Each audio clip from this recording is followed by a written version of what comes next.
जो पहले की वीडियो थी उसमें हमने डिस्कस किया था एड्रिनल ग्लैंड। एड्रिनल ग्लैंड के बाद हमारे पास आता है गोनेड्स। गोनेड्स बेसिकली हमारे पास जो मेल और फीमेल गैमेट्स होते हैं उनको भी कंट्रोल करता है। इसके अलावा हमारे पास दो पार्ट्स होते हैं, टेस्टिस एंड ओवरीज। वहाँ से हमारे पास जो हार्मोन रिलीज होते हैं उनकी भी प्रोडक्शन को कंट्रोल करता है। अच्छा, ये स्ट्रक्चर हमारे पास है टेस्टिस का, जो कि प्रेजेंट होते हैं मेल में, और ये हमारे पास स्ट्रक्चर है ओवरी का, जो कि प्रेजेंट होते हैं फीमेल्स में।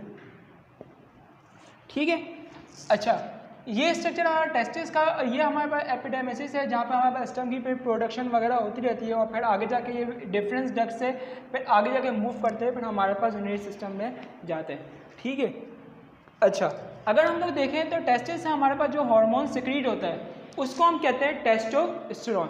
टेस्टोस्टेरोन का काम क्या होता है? ये बेसिकली स्पर्म की जो डेवलपमेंट होती है उनको कंट्रोल करता है। इसके अलावा development of the male secondary sexual characteristic. ठीक है। टेस्टोस्टेरोन का दूसरा नाम अगर हम लोग देखें तो हमारे पास उसको कहते हैं एंड्रोजेंस, जो कि हमने पिछली वीडियो में डिस्कस किया था कि उसका काम क्या होता है, वो भी हमारे पास मेल सेकेंडरी सेक्सुअल कैरेक्टरिस्टिक को कंट्रोल कर रहा था। अच्छा, वही बात कि एंड्रोजेंस हमारे पास मेल में ज़्यादा होता है और फीमेल में इनकी प्रोडक्शन कम होती है, क्योंकि अगर फीमेल में इनकी प्रोडक्शन ज़्यादा हो जाएगी तो फीमेल की भी जो अपीयरेंस होगी वो मेल की तरह होना शुरू हो जाएगी। तो ये हमारे पास काम था टेस्टोस्टेरोन का कि स्पर्म की डेवलपमेंट और इसके अलावा development of the male secondary sexual characteristic. इसके बाद बात आती है ओवरीज की। ओवरीज में हमारे पास दो तरह के हार्मोन्स रिलीज होते हैं, एक हमारे पास होता है प्रोजेस्टेरोन और एक हमारे पास होता है ईस्ट्रोजन। अच्छा, ईस्ट्रोजन का काम क्या होता है? ये कंट्रोल करता है फीमेल सेकेंडरी सेक्सुअल कैरेक्टरिस्टिक को, और इसके अलावा जब हमारा मेंस्ट्रुअल साइकिल होती है तो स्टार्ट में हमारे पास जब ईस्ट्रोजन रिलीज होता है तो उस सूरत में हमारे पास फॉलिकुलर स्टिमुलेटिंग जो फॉलिकुलर सेल्स थे, फिर उसके बाद आगे आगे मेच्योर फॉलिकल वगैरह बन रहे थे।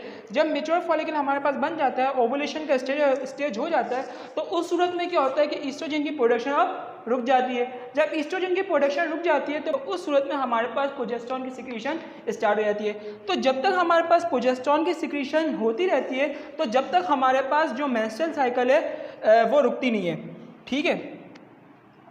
तो अच्छा, अब देखो होता क्या है। यहाँ पे हमारे पास एक मैच्योर फॉलिकल सेल था, इसके बाद हमारे पास ओवुलेशन स्टेज हुआ, यह हमारे पास जो ओवा था वो निकल गया, ओवुलेशन स्टेज हो गई। यहाँ पे हमारे पास जो ईस्ट्रोजन था उसकी प्रोडक्शन खत्म हो गई। अब सिक्रीट हुई प्रोजेस्टेरोन, अब प्रोजेस्टेरोन सिक्रीट हुआ।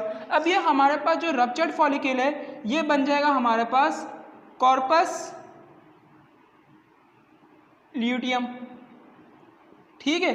अब सारी चीज़ हमारे पास डिपेंड करिए प्रोजेस्टेरोन की सिक्रीशन पे। अगर इन केस बॉडी में प्रेगनेंसी नहीं होती, ठीक है, मेल और फीमेल आपस में फ्यूज नहीं करते, बॉडी में प्रेगनेंसी नहीं हुई, तो प्रोजेस्टेरोन की सिक्रीशन कम हो जाएगी। अब जब प्रोजेस्टेरोन की सिक्रीशन कम हो गई, प्रेगनेंसी ना होने की वजह से प्रोजेस्टेरोन की सिक्रीशन कम हो गई, तो उस सूरत में जो कॉर्पस ल्यूटियम होगा वो फिर डीजेनरेट कर जाएगा, डीजेनरेट कर दिया, और बॉडी से जो एक्सेस हमारे पास जो प्राइमरी फॉलिकल थे जो कि हमारे पास डीजेनरेट हो गए थे, फिर जो यूट्रस की जो लाइनिंग होगी जो कि हमारे पास जो निकली थी एंडोथेलियल लाइनिंग, वो फिर हमारे पास जो एक्सेस ब्लड था वो फिर बॉडी से एक्सक्रीट हो जाएगा, और ये हमारे पास सब होगा मेंस्ट्रुअल फेज में। ठीक है। ये बात है हमारे पास मेंस्ट्रुअल साइकिल।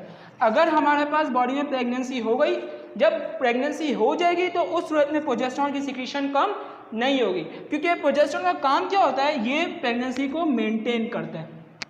प्रेगनेंसी को मेंटेन करने में प्रोजेस्टेरोन का बहुत बड़ा काम होता है। जब तक प्रोजेस्टेरोन की सिक्रीशन रहेगी, जब तक प्रेगनेंसी बॉडी में मेंटेन रहेगी। और प्रोजेस्टेरोन का और क्या काम होता है, ये यूट्रस की जो लाइनिंग जो यूट्रस होता है उसको भी मेंटेन रखता है।